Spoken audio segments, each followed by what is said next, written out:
podcast, Chris Gao, Chief Experience Officer of Family Source Consultants, sits down with Dr. Fabiola Balmir of CCRM Fertility Naperville for an educational conversation on the medical side of surrogacy and egg donation. In this episode, they discuss surrogate and donor screening, embryo transfer, patient safety, and how fertility clinics and agencies work together to support intended parents every step of the way. If you're exploring family building and want clear, compassionate guidance from both medical agency and perspectives, this episode offers insight, transparency, and trusted expertise.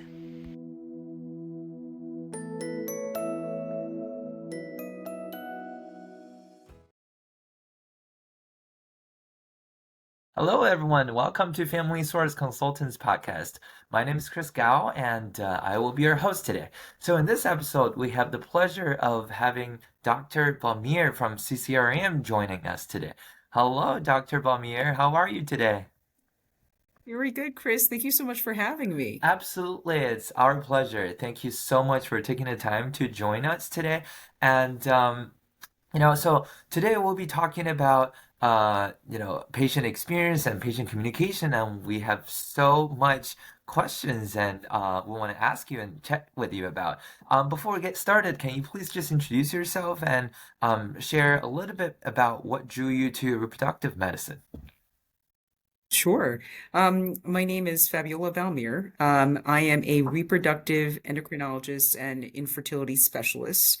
I'm board certified in both, actually. So I'm board certified in obstetrics and gynecology, and then I went on to complete subspecialization in a fellowship program for reproductive endocrinology. My goal is to cater to all persons who are looking to expand their families. Right. And family expansion can come in the form of, IVF with egg retrievals, which is what people typically think of. But it can also come in the form of inseminations, gathering donated eggs, donated sperm, donated embryos. Family building is my goal for all persons. Absolutely. Well, thank you. Thank you so much for, for the introduction. We work in this field where we get to help people become parents every day. So I think one of the things that is very, very important is the message we deliver to parents and how we deliver it. And I feel like sometimes, unfortunately, we don't have the option to not deliver messages that, patients don't want to hear. But I think the way we deliver it is so, so, so important. From your perspective, how do you think, you get to, how do you find ways to be empathetic towards your patients? And how does that change their experience? Um, I think more and more, especially today, we're finding how much empathy has an impact in the patient experience and just human interaction, just in general. Mm-hmm. Being able to connect with a patient means being able to just have a conversation. Right. I remember the days when a physician would talk to a patient, and it was this very one-sided relationship where the physician would dictate what the medications are that you have to take, and you just have to take it. You don't have questions. And I would have patients that would come back and say, I don't know why I'm taking this medication. I was just told to take it. I'm just going to blindly take it. Those days are over. We have more patients that are interactive and informed. They're coming to the table with questions to understand their own health. They're doing their own searches. And honestly, it's our responsibility as physicians to help guide patients in the questions that they have, their searches. Don't be intimidated by the search. That bridges that gap of empathy and compassion. This patient's asking questions regarding a specific area. She has a specific concern. What can you do to assuage that concern and inform her? I do believe that knowledge, that transparency empowers the patient and builds that trust between the physician and the patient as well. So it's critical. Accept the patient's questions, answer them as transparently as possible, and think of it from their standpoint. They don't have that background. They don't understand, not necessarily hormonal interactions, what it means. Clear the language for them. Yeah. Break down those barriers. And I think that's what helps the connection. Yeah, absolutely. I think, it is somewhat unique for our field because a lot of patients are going through not only physical or medical challenges, but also emotional challenges. Like, a lot of them will be taking medications that change their hormone levels. And I think that is something, people that may not be familiar with IVF don't understand. I absolutely agree with you. And IVF and going through fertility treatments just in general can make you feel terribly alone. Mm-hmm. You may have family members that don't readily accept you need fertility treatment. Just keep trying, you'll get there. Or you're invited to endless baby showers. There's so Right. many ways in which this fertility journey Mm-hmm. traumatizes us in little ways, right? And being Yeah. able to capture that and be sensitive to it is critical. And recognizing that, it's hard for family members too. Mm-hmm. I'm sure, yeah. So like if you don't mind me asking, I Please. know this is you're generally pretty open about it. You went through Yeah. egg freezing yourself, and Yes, we do. I was just wondering what made you decide to freeze your eggs, and how does that experience help you connect with your patients and help you, when you treat them and communicate with them, how does that experience help you?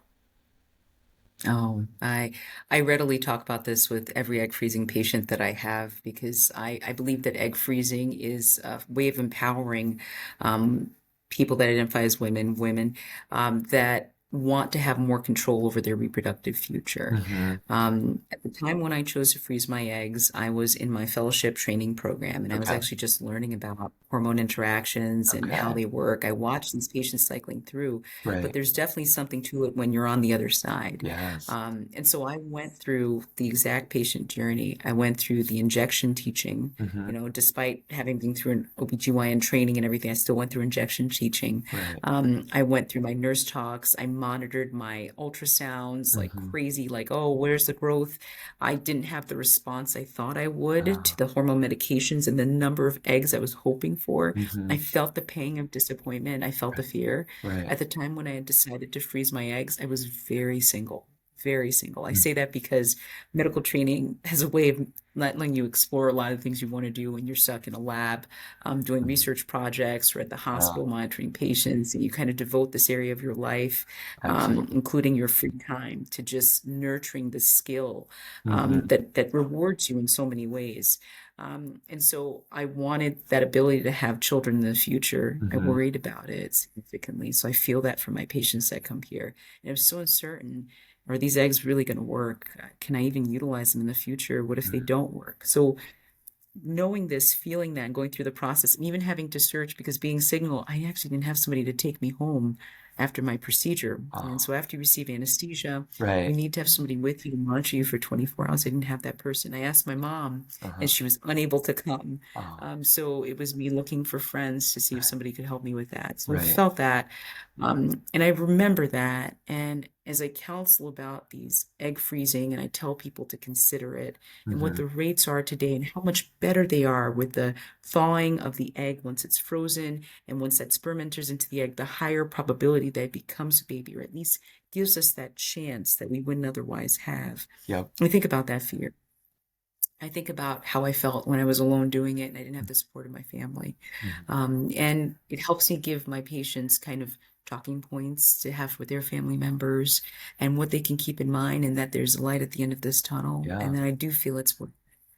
Right. I could also talk to them about the bloating, right? I recommend yoga pants to everybody. That the bloating is pretty significant. Yeah. And afterwards, like relief. So yeah. Right. I just love how you basically, chose to walk that experience of your patients, and now you just know exactly what they're going through, not just, from the textbook, not just on paper, but you walk that walk and you know exactly what every moment felt like. And that just got to be so helpful when, when you're treating patients and there's just that instant connection, I feel like. If I were a patient of yours, I would feel that. I absolutely think it's so critical. It Mhm. was so critical to like me having that connection with my future patients is having that experience. Mhm. And it's interesting you should say that because I think that there's a choice when you have these types of experiences that are, felt traumatizing at the time to me. Mhm. You can opt to be inward about it, close it, hold it to yourself, and, Mhm. feel shame, which are Yeah. some scenarios.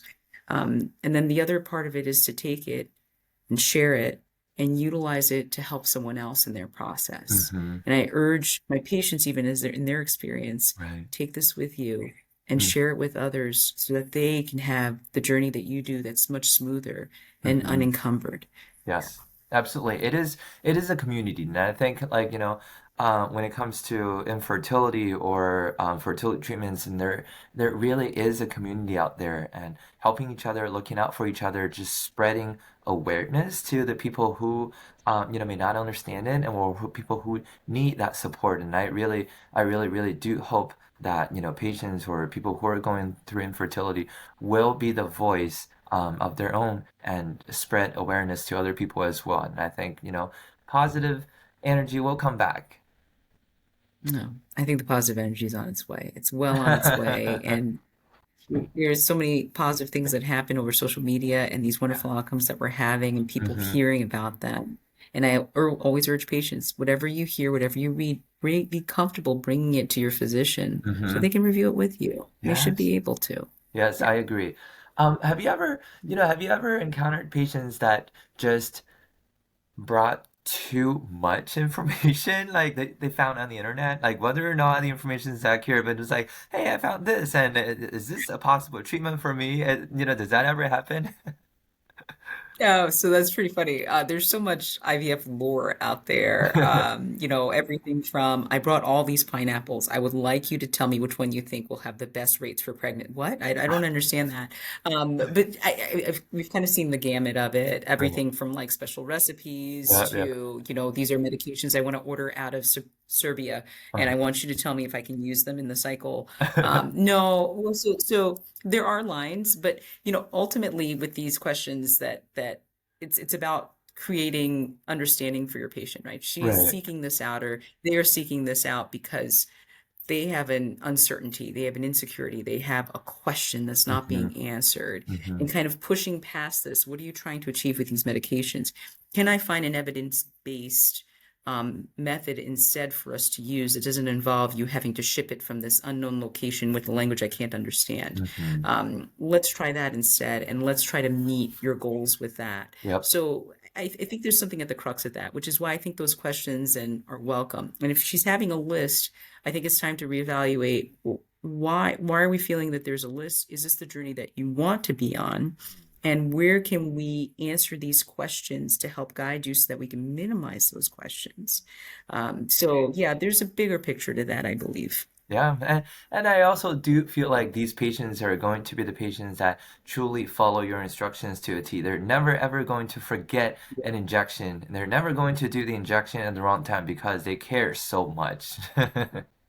They do. They absolutely care. And I think the patient investment is critical in any Hmm. cycle that you do. So having a patient that buys into the plan, meaning she helped me to create this plan by giving me unique aspects or giving me details Hmm. about her life, her lifestyle, Yeah. or their lifestyle that can help cater to that, Hmm. which makes every plan unique. You can't go cookie cutter. The days of cookie cutter are over. I 100% agree. So yeah. Yeah, and I just love how you truly personalize a plan and treatment for each patient, and you listen to them and answer their questions and tailor a plan for them, and that's just so precious. And I think your patients are so lucky to Yeah, have it's you. really beautiful. Oh, I appreciate you saying that. Oh. I remember every single patient, and I my team is the same way where Hmm. they form relationships with our patients. We check in on them, and we want nothing for their success in your graduation. We love having them, but you've got to go. I You got to go. I You know, can't stay right? with us. Yeah. Oh, that's funny because I mean, like, while you're treating your patients, you're also like developing a relationship with them, and at the end of the tunnel, you help them achieve that goal, and you have seen them grow, almost like you've seen their journey, and you are a crucial part of their journey, and you've seen them come a long way, and it sure is a relationship, at that point, and I'm sure Mm. sometimes it may Yeah. feel Yeah. hard to say goodbye, but hey, that's the beginning of that would just be the beginning of their Exactly right. pregnancy, and then that'll lead to parenthood, and that's you planted a seed in their long journey. Yeah. No pun intended. Yes. Okay, well, so we've been talking about communication and patient experience, and So third-party reproduction cases, we know it gets a little bit more complicated because in addition to the intended parents who are, going to, who are actually trying to achieve pregnancy, there will be a third party involved as well, either an egg donor, sperm donor, or surrogate. So when it comes to this type of cases, how do you keep everyone informed? Like, how do you decide what information to share with whom? Because after all, there will be the intended parents who may be using their own eggs and sperm or both, and then another party who is providing, who is part of the case, part of the journey. Yeah, how do you decide what information to share?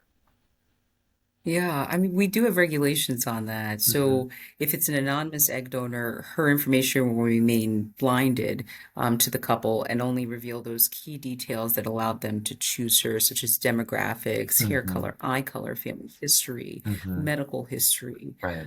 They'll know how many eggs she was able to retrieve in prior cycles, critical information, photographs that are, specifically picked out for them to see. Some don't include adult pictures, some do include adult pictures, infant pictures for the Mm-hmm. parents to compare. And those are critical information. That's critical information needed for our anonymous Yeah. donors. Similar for sperm donors, going through a bank most like is usually the preferred choice. Mm-hmm. And so when it comes to donors where we actually know the donor, Mm-hmm. know the egg source, we know the sperm source, there's typically a relationship that's been established between the couple before that point, Right. and measures that we do to kind of protect that relationship and the plan going forward include a legal contract that's formed with that couple and the person that's donating.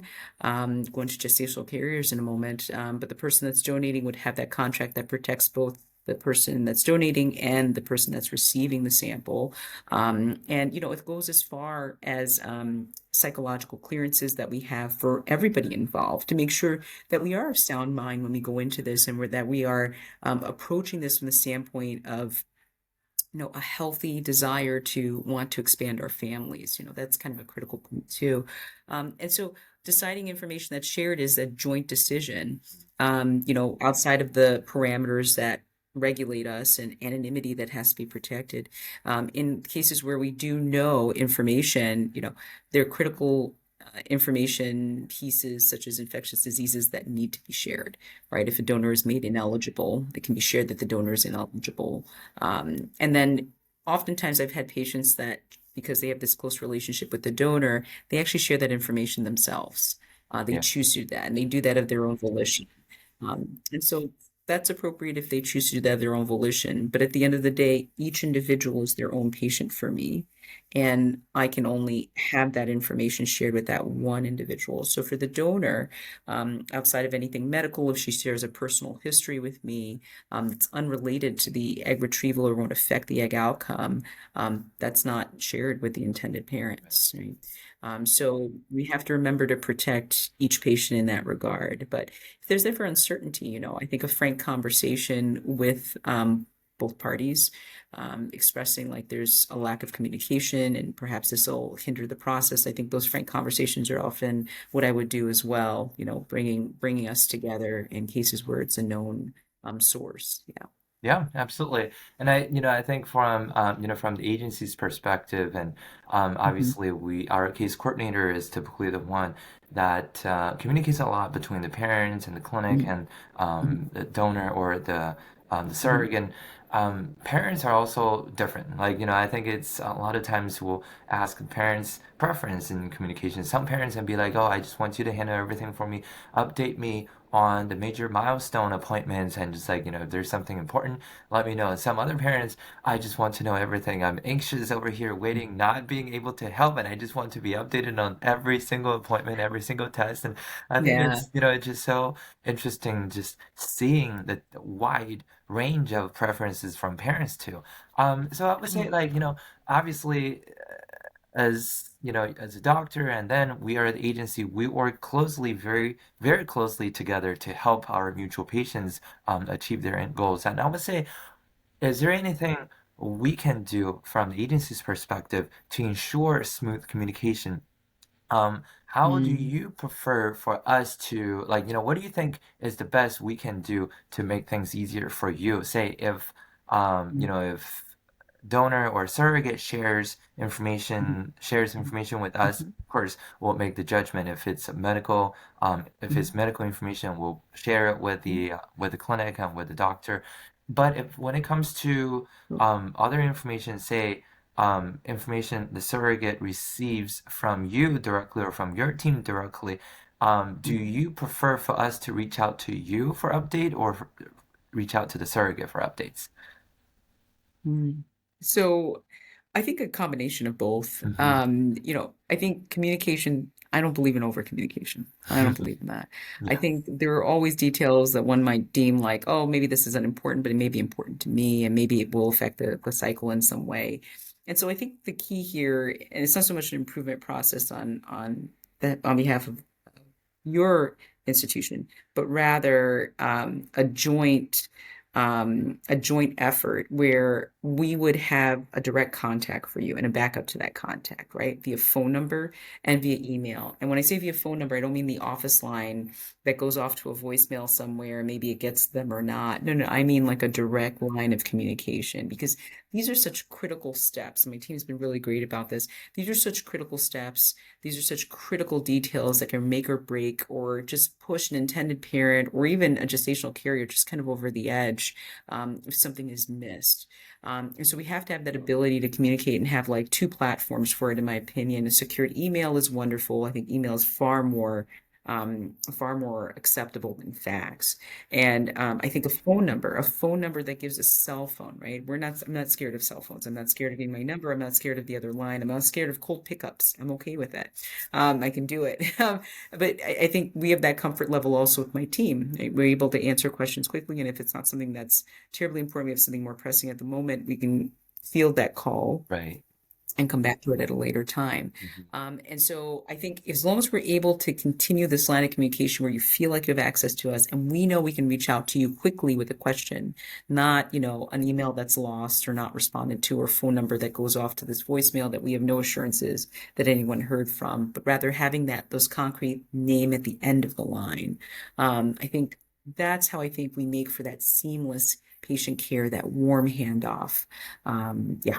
Yep. I agree. I think that's also, one of the important factors of a good partnership between like a clinic and an agency because ultimately we're all working together to help our mutual patients achieve their end goal, right? So knowing Mhm. what the other party prefers and just having a direct number, a direct contact, that just makes things go so much more smoothly. And I think it's something parents or patients don't see because it happens behind the scenes, but just knowing that we do have that contact person there we can reach out to for every question about this case for all of the patients that we have with the same clinic, and it really makes a difference. And I think that goes the same for you guys and like, family source consultants were, relatively or mid-large sized agency, we do have, quite some Mhm. employees. Just knowing who you can go to Mhm. regarding what specific cases, I think it's going to help you and your team Mhm. achieve or receive the answers you need quickly as well. Yeah. Yeah. That's fantastic. That's everything you can hope for in a partnership and relationship, especially when it comes to such delicate Hmm. patient concerns. Yeah. Yeah. But okay, so I know we're coming, we're limited on time today, but I would love to ask you for some advice for the people who are listening out there that may be facing fertility challenges and there's a lot of unknown. They may not know what their treatment or their journey looks like, but they just know they're facing challenges right now. What advice do you have for them? Hmm. My advice is one of a mix of compassion. I hear where you're coming from. I understand what you've been going through. I have an idea of what you've been told, and empowerment. I want you to take action and make an appointment with a reproductive endocrinologist. Hmm. Make your appointment today. Don't delay. This is important because you have to start guiding your journey, right? Right. If you make an appointment with a reproductive endocrinologist, we'll now start taking steps in evaluation and we'll now start taking steps in what are we doing each month to actively try to manage getting you pregnant in a sooner time, right? And I think that can alleviate a lot of the anxiety and the uncertainty. I admire the patients that go out and get, the apps, the special rings, the ovulation monitors, the detection for different hormones. all of those are kind of external measures as you try to take it into your own hands. It's kind of like your DIY of fertility. Mm, DIY of fertility, I don't typically recommend. I usually recommend after a certain point, like if you're getting up to the 3 month or 4 month mark or you have additional concerns, I say go ahead and have that appointment with a physician. Yeah. Have those questions be answered one-on-one. Let us try some blood tests that have a good rate of being accurate, to give you a better assessment of where you stand. At least if you know where you stand, you can be comfortable with, you know what, I'm just going to keep trying a little bit longer. Or, oh my goodness, we've identified a major issue and corrected it. Now maybe I can go on and naturally. And it doesn't always lead to IVF. I think that's the fear, is that you've either admitted defeat, getting help, or we're going to go right to IVF. Um, Something else a little bit unconventional, I urge patients to shop around for their doctors. I know, not everybody says that, but I think you should be comfortable where you receive. I know, I could come under fire for this.